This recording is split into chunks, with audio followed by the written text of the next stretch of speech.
Hey everyone, welcome back to Corporate Decoder, the place where we try to prevent you from getting buried under mountains of corporate disclosures. And today we're diving into a company that is making some big moves. So big that they might be shuffling their entire financial deck. I hope you are ready for some exciting news because this filing is packed with changes. Before we start dissecting this report, if you appreciate us sifting through these dense documents so you don't have to hit that subscribe button, and for those of you who love digging into the nitty-gritty with a community of fellow corporate explorers, our Discord server link is in the description below. Come join us. Alright, so we are looking at an 8K filing from RxSight Incorporated. Now, 8Ks are typically for really big, important events that a company needs to announce right away, like a major change in leadership or significant financial news.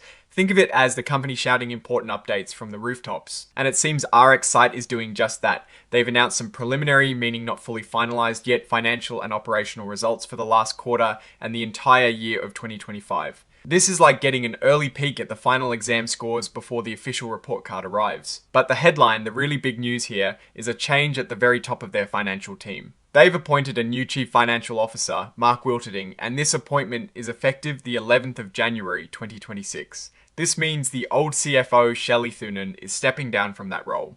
Changing your CFO is a pretty big deal. It can signal a shift in strategy, a focus on different financial priorities, or simply a search for a fresh perspective. So, who is this Mr. Wilterding? He's 48 years old and comes with a wealth of experience. Most recently, he was a Senior Vice President of Global Finance at Edwards Lifesciences, a company known for its work in heart innovation. Before that, he held several other important financial roles at Edwards Lifesciences, and even spent time at Medtronic, another giant in the healthcare technology world, focusing on investor relations. This background suggests he knows his way around large, complex global companies and how to talk to investors.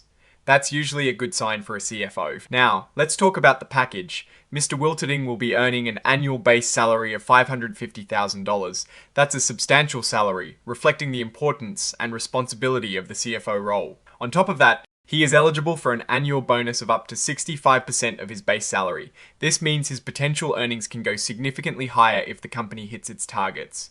There is also a sign-on bonus, the details of which are still being worked out, but it's usually a way to attract top talent. And it's not just about the cash. As part of his new hire package, Mr. Wilterding is receiving stock options. Specifically, he has the option to buy over 258,000 shares of the company's stock. This is a pretty significant number, and it means his personal financial success will be directly tied to the company's stock performance. When a company gives its executives stock options, it is a way to align their interests with those of the shareholders.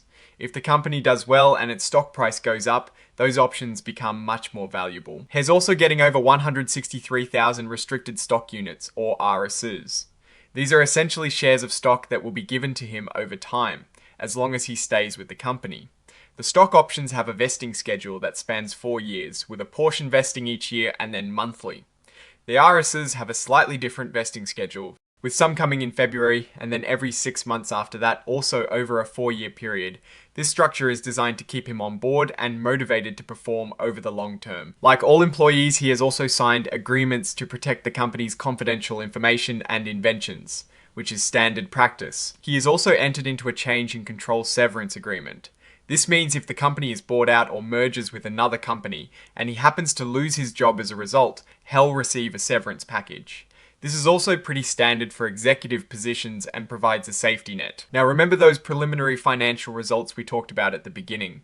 They are also part of this announcement attached as an exhibit. While the filing itself doesn't lay out the full numbers, it points us directly to a press release from the 11th of January 2026 that contains these details. This press release is where we'll find the juicy operational and financial updates. It's important to note that these are preliminary results, so they might change a bit when the company releases its official, audited financial statements.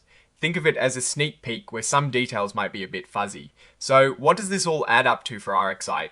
On the one hand, bringing in an experienced CFO with a background at major medical tech companies is a positive step. It suggests professionalism and a focus on robust financial management, especially as the company presumably grows.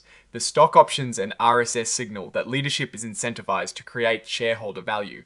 However, the fact that they are only releasing preliminary results and pointing to a press release means we need to wait for the official filing to really dig into the numbers and assess the company's financial health and direction. Well, be keeping an eye out for the full report to see if these impressive executive appointments are backed by equally impressive financial performance. Now, looking at these changes more broadly, RxSight seems to be positioning itself for a stronger future. The new CFO's experience suggests a commitment to transparency and shareholder value. The stock awards are a clear signal that the company's leadership is betting on future growth, which is always an encouraging sign. We will have to wait for the full financial statements from the official report to see if the company's operations are as strong as its leadership is trying to appear. One of the key things to watch for is how the new CFO's strategies will impact the company's future revenue streams and profitability. Alright, that is our breakdown of RxSight's latest filing and leadership change. What is your take on these numbers and what they signal for the company's future?